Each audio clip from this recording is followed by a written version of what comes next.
right, so now that we've explored the basic shapes here, let's go ahead and dive into our first object, and we'll start out real simple with the jar practice object that we created. So we're going to come up here to File, Open, navigate to wherever you've saved that jar. Mine is in props here. We'll go ahead and open this up. Let's not save that. And here we go.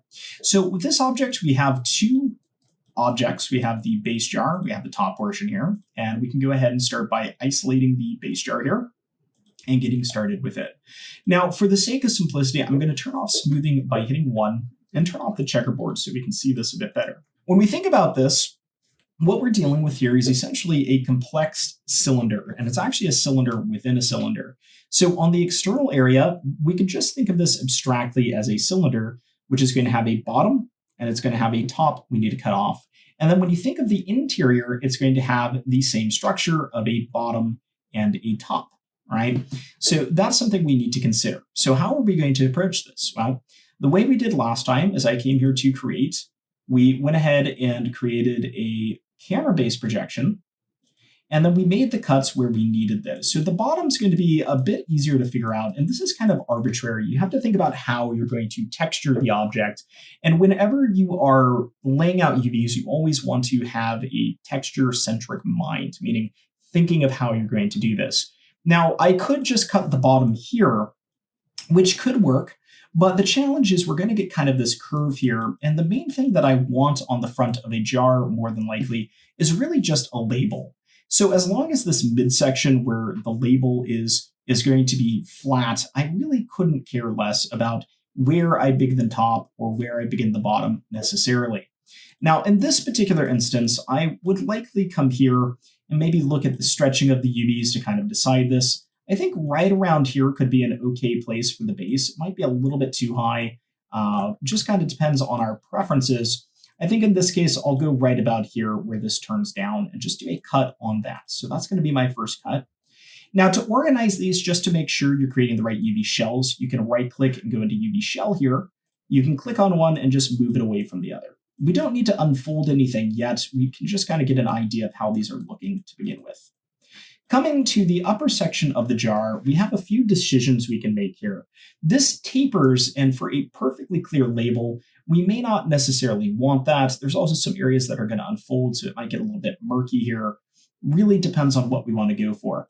What I would normally do is I would just look for what I consider the top part of the cylinder, which is going to be this edge, and I would go ahead and make the cut there. So we're just going to cut that. And that's going to give us the exterior of the cylinder. From there, I'd select a section to create the middle. So usually what I'm going to do for that on a cylindrical section is I'm going to pick the backside and then cut down the midsection. So we can see Z's facing forward here. This would be considered front.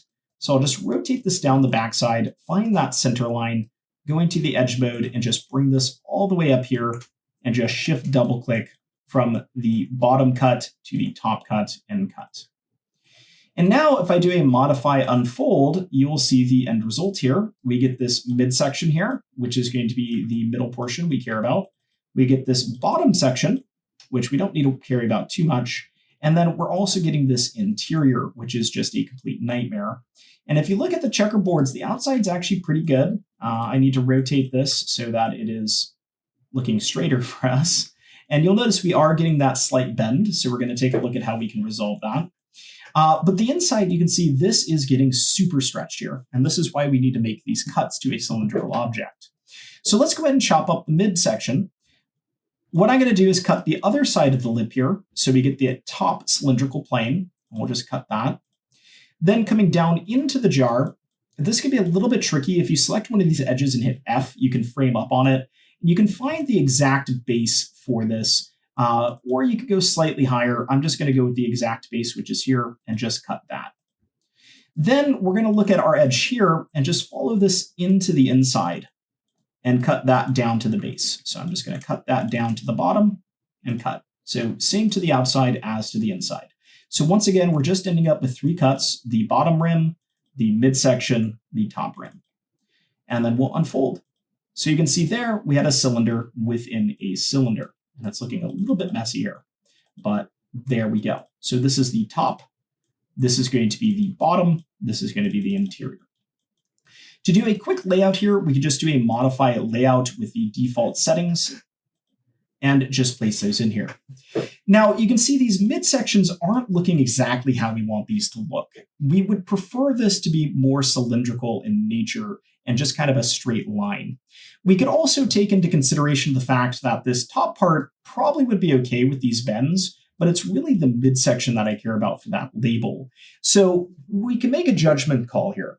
Because we're using software like Photoshop, it's probably best if we make this as continuous a surface as possible and not chop this into a bunch of different shells. So this is where that approach, where right-clicking and going to something like UV shell mode to quickly select this, and then doing a create cylindrical projection can be very useful. You'll see now there's no more bend in here, but we do run into a couple areas that are problematic. We get a little bit of stretching at the top here, but it's pretty negligible. You don't really notice it. And then when it comes into these lines here, we actually start to get a lot of overlapping UVs potentially. But because we made this with a bevel and they're not 90-degree angles, you can see that this actually works out okay to where we're not really getting a whole lot of stretching right here. We're just getting this really nice midsection for our shell. Now, a surprising twist of events here is this is also mostly square. Usually when you do a cylindrical projection, you have to really force these to be square, but this looks pretty close to square to me. We could probably adjust it a little bit, but there you go. That gives us the midsection. Now you might be thinking, wait a minute though, is our UV seam in the same spot? It just so happens to be, so we got lucky there, but that's not always the case. Sometimes we need to adjust it. We can take a look at that when we do the midsection. So the midsection we can do the same way. We can just come to UV shell. We can select this. We can create and we can do a cylindrical projection, and we can make sure that UV seam lines up, which it currently does, but in the off chance yours doesn't, these little red bars you see here on the UV projection, so these red bars here, and the various things like the cubes, these can be used to change the location of the projection. Most of the time I don't need to, but if you grab these red bars, you can see we can drag these to change the scale. And if you grab something like the blue handle here, you can actually change the position of this, but notice it also changes where the cut line is at. I'm not sure where the cut line's been rotated to here. There it is. You'll see it's no longer aligned with that backside. Now I don't want that, so I'm going to Control Undo till we're back being aligned with our original cut, but that's how we could get that interior set up. So now we have the formula we were looking for with our cylinder, and you'll see that this is essentially just a giant cylinder in terms of this jar, and it's going to work nicely for what we need. Now, I'm not going to lay these out yet because we do still need to get to the lid, so I'm going to remove the isolation there and move up to the lid, and the lid is going to be the same approach, maybe a little bit different just because we do have some areas that might come out to be 90 degrees, but let's get started. We already know how to tackle this. It's just going to be create camera based. Then we can come in here to the top edge, double click and just do a cut. We can look for a bottom edge line. This one's a little bit trickier because I have this indentation here, but this is going to be the bottom edge line, I think, the area where it starts to turn upwards. So I'll cut that. Then we can look for an interior edge line, and you'll actually see on the interior, I have more than one cylinder here, and we have to decide how we want to approach this. It really just kind of depends because we have that screw cap. We could treat each of these as a cylindrical chunk, or we could even consider unfolding them kind of across the board or projecting them across the board. But the next cylinder chunk would be here, so I could go ahead and cut that. And then if I really did want to create those individual rings, I could come in here and tackle that as well. We're not really going to see the inside of the jar, so I'm going to unfold this to begin with just to kind of see. And what we should end up with is several rings. And I'll just do a quick layout. Now, in this regard, I haven't made them cylinders yet because I haven't picked a midsection to cut down. Let's go ahead and do that though. I'll do the same UV seam I did on the jar where I look at where Z is facing forward and come to the backside and just double click that edge. And this is where we could kind of do an arbitrary cut. You'll see that we have these top ones after double clicking. If you control click, you can remove from selection. And I'll do the same at the bottom here, but I haven't really indicated where these go, right? So I'm really only putting that cut in a handful of places. down that middle section.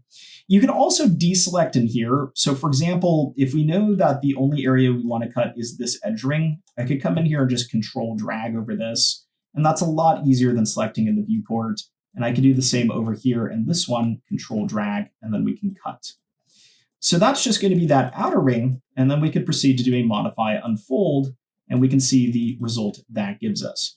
Now, once again, you'll notice this is curved, like I mentioned, so we could use that cylindrical approach to straighten this out. We just have to be careful that we don't get too much UV stretching or overlap, because we do have some angles here close to 90. But since we don't really have any angles close to 90, we should be able to just come here to create cylindrical, and we can get that set up. Now, notice this one has an insane amount of stretching. I don't know what determines whether or not it's stretched, I'm going to be completely honest. But to fix that, we don't need to do anything but switch to our scale tool. I'm just going to hit R to switch to scale. And we can scale this in or outward in the direction that makes them become more or less square. So in this case, it's going to be outward. And that's going to be the outer ring for our object here. And just like that, we have the base UV set up there for that. Now, this interior ring, though, is a bit of a mess. It's not really how we're going to want to do this, and I probably want to separate this out, interior from exterior. So I'll come in here and just cut along this edge for the inside. We'll do a quick cut, so that's going to separate what we consider the top from the bottom, and we can do a quick unfold. And then when it comes to these individual ledges here, we really just have to determine how we want to do this. Because it has this 90-degree angle here, it's not necessarily going to unfold beautifully like what we have with the exterior portion. So we could choose to treat this as sort of a micro cylinder, where we treat the 90-degree edge as another top and another bottom. But the problem to that is we end up with another UV circle. And the thing about these UV circles is they take up a lot of space in our UV layout, because their surface area is circular in nature, which means that it is very spread out. And you end up with these midsections, which are just these hollow areas, right? Now, we could try cutting that. So that is something to think about with something like a non-top circle. I could look for that edge that I have and just make the UV seams align. It's good practice to make the UV seams align because it makes them predictable in terms of where they're going to be located. And I could cut that. And we can see if this will unfold straight. They don't always unfold straight. Just be aware of that. And this is one of those instances where it doesn't. Now, you could force it to. That is outside of what I want to get into. So we're just going to leave ours circular in nature and just undo that cut. But that gives us a good idea that this inside area is also not necessarily going to unfold into a straight line if we make a singular cut. I think for the sake of experimentation, we can try that though, because we are going to need to straighten this one out a bit anyway. We can do the same for that interior here. And it looks like when I unfolded, I actually unfolded everything, so be careful there. I'm just going to undo till that's straight. Okay, so let's go ahead and take a look at this one here. With this interior, we could just dive in and do a create cylindrical. And you will see that it does give us the result we're looking for, but you're going to notice a bit of an issue here when it comes to these top UVs where it hits a 90-degree angle. And I'll go ahead and scale this up so we can see the checkerboard nice and clear.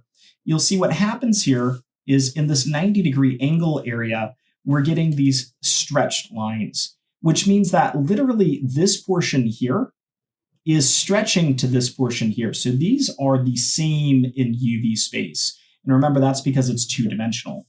So if we wanted to get those to not be the same, we would have to do an unfold.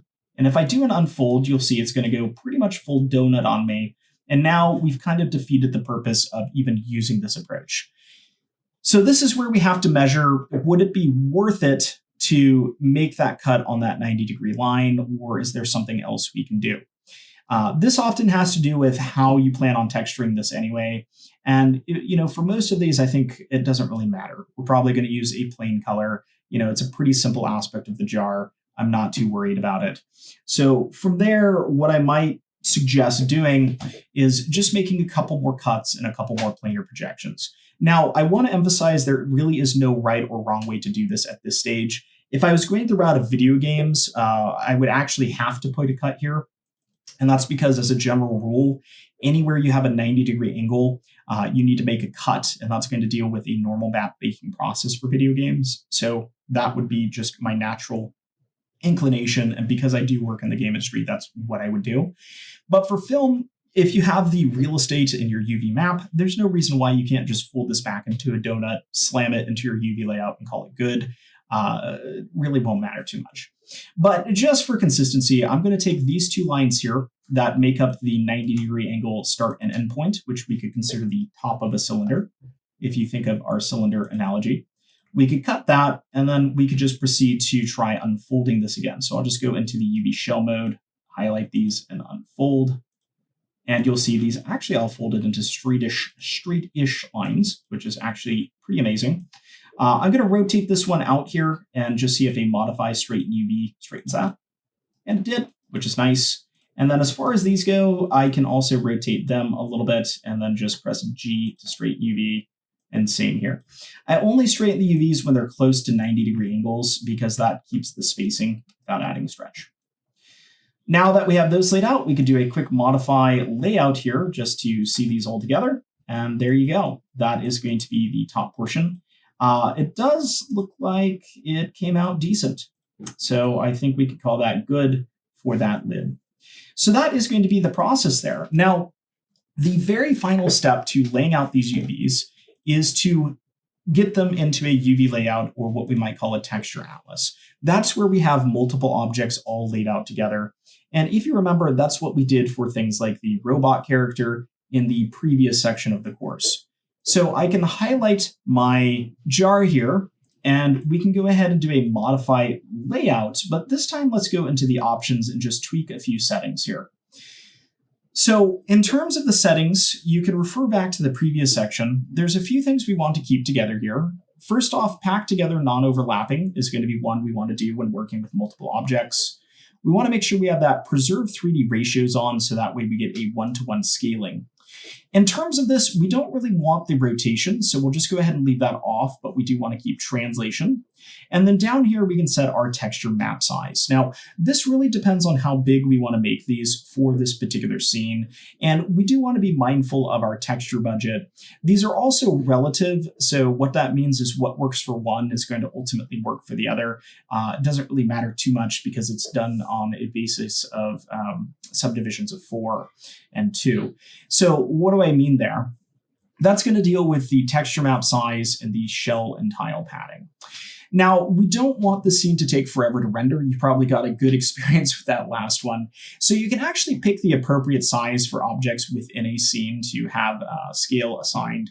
For this particular one, I'll just do a 2048 by 2048 texture. And with that, we'll go ahead and do a shell padding of 16 paired with a tile padding of 16, and we can hit apply. And that should be good enough for what we're going for. We could take more time with this, and we could lay it out to be more clear. We could prioritize things like the outer label to give us the detail we need. But in this particular instance, we're just going to get through this quickly so we can move forward and you can continue your journey as a 3D artist, okay? So once you're done with that, make sure you delete the history, because if you look at this, there is a ton of history here. So we're gonna go to Edit, Delete All by Type History, and make sure you save as a new file in the off chance something is wrong with this file. So I'm gonna do a save scene as, we're gonna make this jar, and we're gonna make this jar underscore UV. All right, so that is going to be the first object of our list here, and that is going to be using a cylindrical approach. So each and every piece of this object that we edited here was created with that idea of how we approach a cylinder in mind, creating that camera-based projection, cutting the top, cutting the bottom ring, cutting the midsection, unfolding, and then just repeating that throughout. Okay, so as a challenge, what I want you to do is I want you to give that a shot. Go ahead and try laying out those UVs for your jar object, and then we'll go ahead and dive into the next object using one of our other techniques.